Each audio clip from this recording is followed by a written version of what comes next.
नमस्कार। सप्ताह भर की बड़ी अंतर्राष्ट्रीय खबरें लेकर मैं कादम्बिनी शर्मा हूं आपके साथ। और सबसे पहले हम बात करेंगे भारत की उस खबर की जिसने दुनिया भर में हेडलाइंस बनाया। यहां पर जो कॉकरोच जनता पार्टी का जो यहां पर अनशन चल रहा था, जो विरोध प्रदर्शन युवाओं का चल रहा था, ये सब कुछ जबरदस्त हेडलाइंस बना पूरी दुनिया में। अलग अलग देशों के रिपोर्टर्स यहाँ पर नज़र आए और उन्होंने अपने अखबारों में, अपने टेलीविज़न चैनल्स में इसकी चर्चा की। ये एक तरह से दुनिया भर में जो देखा जा रहा है वो इस तरह से कि अब तक में जो सरकार है, बीजेपी की जो सरकार है, उसके सामने ये सबसे बड़ा चैलेंज था। और किस तरह से युवाओं ने उठकर चैलेंज किया, एक जेन्युइन, एक सही मांग रखी और लगातार अपनी मांग पर बहादुरी के साथ डटे रहे। तो ये सब कुछ जो है दुनिया भर में हेडलाइंस बनी है और इस पर रिपोर्ट हुई है। यहाँ पर जो मेन स्ट्रीम मीडिया है वो दिखाए ना दिखाए, लेकिन दुनिया की मेन स्ट्रीम मीडिया जो है वो ज़रूर यहाँ की खबरों को लगातार दिखाती रही। और इस पर अब काफ़ी एनालिसिस भी हो रहा है अलग अलग जगहों पर, चाहे वो राजनीतिक स्तर पर हो, राजनीतिक एंगल से हो या फिर सोशल एंगल से हो, लेकिन इस पर अब चर्चा चल पड़ी है। एक और बड़ी खबर, अंतर्राष्ट्रीय खबर जिसका असर हम पर, आप पर, सब पर पड़ता है, लगातार इस पर मैं आपसे बात कर रही हूँ। ये खबर है ईरान और अमेरिका युद्ध को लेकर। तो फिलहाल 2 दिनों से इस युद्ध में अमेरिका और ईरान ने एक दूसरे पर हमले रोक रखे हैं। जो खबर निकलकर सामने आ रही है अंतर्राष्ट्रीय मीडिया से वो ये कि राष्ट्रपति ट्रंप ने ये कहा है कि वो कुछ वक्त जो है वो देना चाहते हैं ताकि दोनों के बीच में बातचीत हो सके। जो कूटनीतिक एफर्ट्स हैं, जो कोशिशें हैं, वो लगातार चल रही हैं और इसके कारण ये बताया जा रहा है, यहाँ तक कि जो अमेरिकी एम्बेसडर हैं यूनाइटेड नेशंस में, उन्होंने भी ये जानकारी दी है कि असल में राष्ट्रपति ट्रंप थोड़ा वक्त देना चाहते हैं ताकि कूटनीतिक एफर्ट्स जो हैं वो लगाए जा सकें। और इसीलिए अमेरिका ने हमले रोके और उसके जवाब में ईरान ने भी हमले जो है वो रोक दिए हैं। जो अमेरिका के क्षेत्रीय सहयोगी हैं खाड़ी देशों में, उनके ऊपर भी फिलहाल हमला नहीं हुआ है। लेकिन इस सब के बीच जो ईरान के सुप्रीम लीडर हैं अयातुल्लाह मुज्तबा खमनेई, उन्होंने एक बार फिर से ईरान की जो ईरान का जो सपोर्ट है, ईरान का जो समर्थन है हिजबुल्लाह को लेबनान में, एक बार फिर उसको साफ कर दिया है। और ये साफ नज़र आ रहा है कि ये भी एक फैक्टर होगा अब दोनों देश अगर शांति प्रस्ताव पर बात करते हैं। उन्होंने साफ कहा है कि जो भी अमेरिका से तनाव चल रहा है, जो युद्ध चल रहा है, उसमें ये भी ज़रूरी है कि इज़राइल जो है वो लेबनान में हिजबुल्लाह के खिलाफ कोई भी एक्शन ना ले। ये अपने आप में काफ़ी टेढ़ी खीर होगी, क्योंकि जब हिजबुल्लाह का अटैक चलता है दक्षिण लेबनान में, इज़राइल का साफ कहना है कि वो इसका जवाब देगा। उसके लिए एक एग्जिस्टेंशियल क्राइसिस है, वो इसका जवाब ज़रूर देगा। और इसीलिए दक्षिण लेबनान में एक बड़े इलाके पर इज़राइल का कब्जा है, जहाँ से उनका कहना है कि वो हिजबुल्लाह के खिलाफ ऑपरेशन कर रहे हैं और इस पर वो लगातार ऑपरेशन करते रहेंगे। लेकिन अगर ईरान की तरफ से एक बार फिर से हिजबुल्लाह के लिए इस तरह का समर्थन ईरान के जो सुप्रीम लीडर हैं उनकी तरफ से आ रहा है, तो शायद ये एक मुश्किल खड़ी करे आगे किसी भी शांति प्रस्ताव में। जब ये सब कुछ चल रहा है, जो मुख्य समस्या है सभी देशों की वो ये है कि जो तेल या गैस है स्ट्रेट ऑफ हॉर्मुज से वो पास नहीं कर रहा है, जहाज़ जो हैं वो वहाँ से नहीं निकल रहे हैं।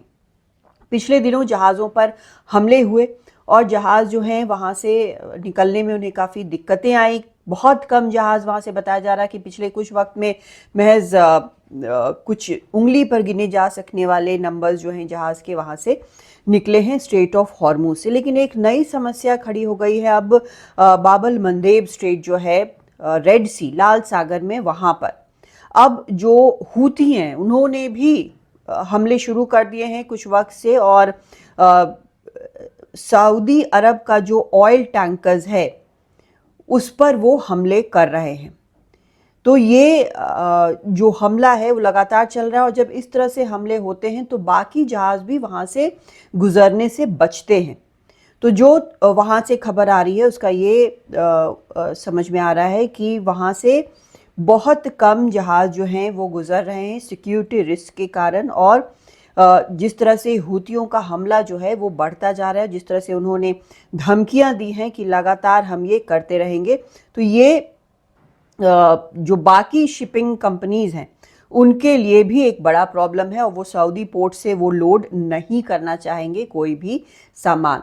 तो ये अब एक तरह से देखा जाए तो दो जगह, स्ट्रेट ऑफ हॉर्मुज और बाब अल मंदेब, यहाँ पर दो जगह पर अगर इस तरह की हालत बनी रही तो पूरी तरह से स्टैंड स्टिल जो है यहाँ पर हो सकता है शिपिंग। और ये बहुत मुश्किल की बात पहले ही है दुनिया भर के लिए, लेकिन अब और ज़्यादा स्थिति खराब हो सकती है। जब ये सब हो रहा है इस बीच जो ज़ोहरान ममदानी हैं, जो कि न्यूयॉर्क के सिटी के जो मेयर हैं, उन्होंने एक बयान दिया था कि वो इस बात पर कंसिडर कर रहे हैं कि जब Benjamin Netanyahu UN general assembly में भाग लेने के लिए न्यूयॉर्क आते हैं तो क्या उनको अरेस्ट किया जा सकता है।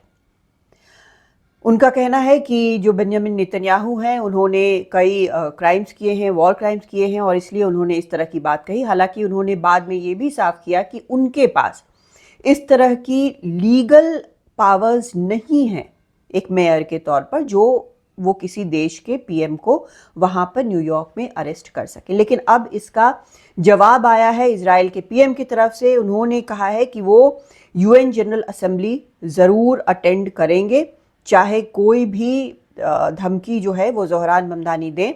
उन्होंने ये भी कहा है कि जिस तरह से उन्होंने बात की है वो सही नहीं है, और उन्होंने एक ये भी आरोप लगाया है कि वो सभी न्यूयॉर्कर्स के लिए मेयर हैं, चाहे वो जूस हों, क्रिश्चियंस हों, मुस्लिम्स हों, सभी के लिए। लेकिन वो एक ग्रुप को दूसरे ग्रुप से लड़ाने की कोशिश कर रहे हैं, वो नफरत की बात कर रहे हैं। वो ये बयान बेंजामिन नेतन्याहू का आया है तब जब दो लोगों पर गुरुवार को हमला हुआ, दो अलग अलग जगह चाकू से उन पर हमला हुआ, जिसमें एक जो है वो जूइश व्यक्ति था, दूसरा एक एशियन व्यक्ति था। दोनों पर हमले हुए, दोनों इस चाकू के हमले में घायल हुए पर बच गए हैं। लेकिन इसको जोड़कर बेंजामिन नेतन्याहू ने ममदानी पर हमला किया है कि वो इस तरह से जो बोल रहे हैं वो गलत है और ये नहीं होना चाहिए, और वो ज़रूर यहाँ पर यूएनजीए अटेंड करने के लिए वो न्यूयॉर्क ज़रूर जाएंगे।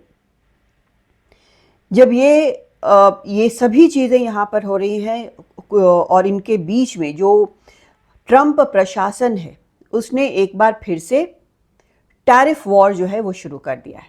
अब आपको याद होगा कि पहले कोर्ट ने स्ट्राइक डाउन किया था उनका जो एक्सेसिव टैरिफ था। अब उन्होंने 60 देशों पर, भारत समेत 60 देशों पर 10 से 12.5% टैरिफ लगाया है। ये उस लीगल पावर के तहत है जिसमें ये कहा जाता है, ट्रेड लॉ के तहत है, जिसमें ये कहा जाता है अमेरिका में कि अगर फोर्स्ड लेबर के ज़रिए ये हुआ है, वहाँ पर कोई भी प्रोडक्ट बना है और ये जो है अनजस्टिफाइबल, गलत और डिस्क्रिमिनेटरी ट्रेड प्रैक्टिसेस में आता है, तो इसके कारण वो ये लगाएंगे। लेकिन अधिकतर लोगों का ये मानना है कि क्योंकि पहले का जो टेम्पररी 10% टैरिफ लगा हुआ था वो अब खत्म हो गया है, इसीलिए फोर्स्ड लेबर तो कम, लेकिन एक बार फिर से टैरिफ लगाने की जो जल्दी थी उसके कारण इस तरह का टैरिफ जो है वो लगाया गया है।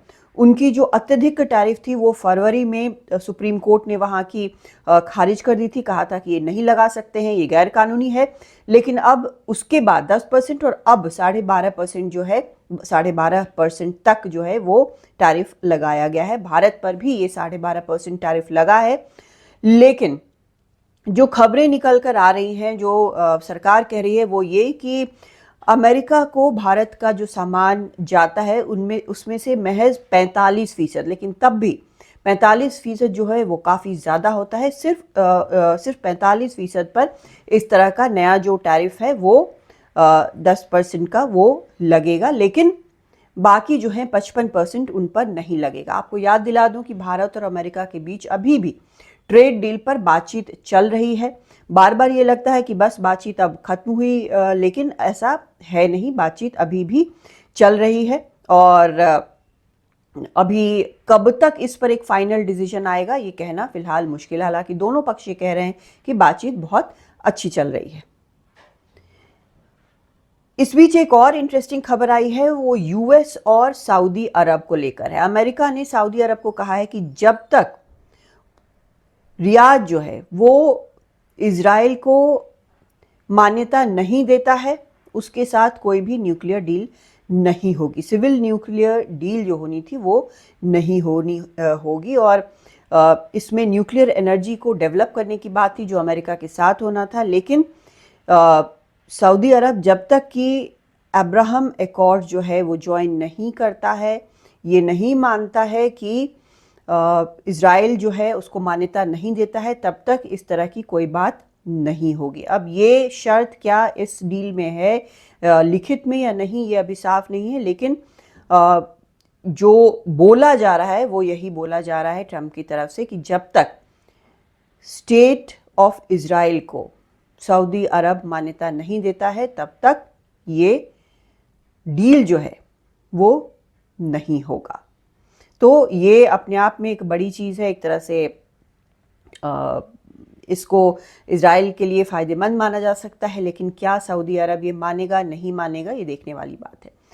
एक और जो खबर बार बार आ रही है यूरोप से, कनाडा से भी आई है, वो ये कि वाइल्ड फायर्स, जंगली आग जो है वो लगातार यूरोप में फैल रही है। पिछले हफ्ते में ये फ्रांस और स्पेन में नज़र आई और इतनी ज़्यादा थी कि कम से कम 3,30,000 लोगों को इवैक्यूएट करना पड़ा है दोनों देशों से। दोनों ही देशों में जो बैठकें हैं, इमरजेंसी बैठकें हैं, वो बुलाई जा रही हैं। किस तरह से आग से निपटा जा रहा है उस पर लगातार चर्चा हो रही है। इस बीच लगातार जो फायर फाइटर्स हैं वो लगे हुए हैं। ऐसी ही आग हमें कनाडा की तरफ भी देखने को मिली थी, वहाँ पर भी ज़बरदस्त ये आग फैली थी और उसका असर जो है, उसका धुआं जो है वो न्यूयॉर्क तक पहुँच रहा था। इसमें राष्ट्रपति ट्रंप ने कहा था कि उन्होंने काफ़ी क्रिटिसाइज़ किया था कनाडा को, जबकि जो कनाडा के आम नागरिक हैं उनका कहना था कि जब अमेरिका में इस तरह की चीज़ हुई थी तो उन्होंने अपनी तरफ से पूरा समर्थन दिखाया था। तो दुनिया में लगातार ये सभी चीज़ें जो हैं वो हो रही हैं और भी कई चीज़ें लगातार चल रही हैं। लेकिन ये ज़रूर है कि जैसा मैंने पहले भी बोला कि जो एक बड़ी खबर दुनिया भर में चलती रही इस पूरे हफ्ते वो था यहाँ पर भारत में प्रोटेस्ट की खबरें, और इसको लेकर पूरी दुनिया की नज़र भारत पर थी। ये देखना ज़रूरी है कि इसमें कौन किस प्रकार से रिपोर्ट कर रहा है, क्या दिखा रहा है। लेकिन ये भी अब समझना ज़रूरी है कि अगर भारत में कुछ होता है तो वो सिर्फ भारत तक नहीं रह जाता है। तो इस तरह का एक विरोध प्रदर्शन भी जो है उसके लिए उसको जगह मिलना अंतर्राष्ट्रीय मीडिया में ये बताता है कि भारत अभी ऐसी जगह पर है जहां उस पर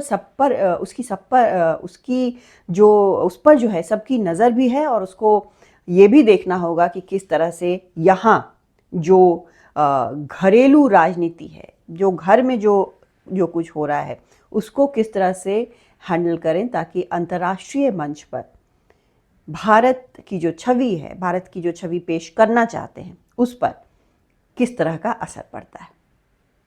नमस्कार।